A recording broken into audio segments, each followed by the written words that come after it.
In this video, we are going to see how we can hide this activity panel or basically the chatter panel in Odoo. So we find this kind of panel in every single document. And if you find this disturbing, what you can do is just click on any of the module and just go to the settings.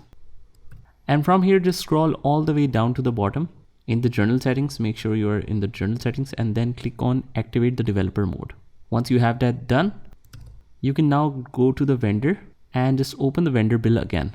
After that, you can find this kind of icon, the wrench and hammer on the top right corner. Just click here and it says that if you want to activate this Odoo Studio, let's start using this. Click on confirm. Now we are back on the bill, but let's say now I want to delete this. Click on the wrench again and it opens up in this module. Now, whatever you want to delete, you can just simply select that and click on remove from the view. Click OK. And it's completely removed now. It shows add the chatter widget option. So this means it's totally removed. It's also saved.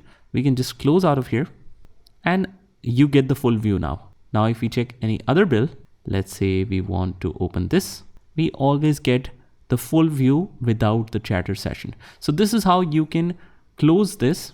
And also if you want to, let's say now close in invoices, you will do the same. Okay, we are not getting this in invoice as well. So that's a great thing. And this is how you do it. Just try this by yourself and I'll see you in the next one.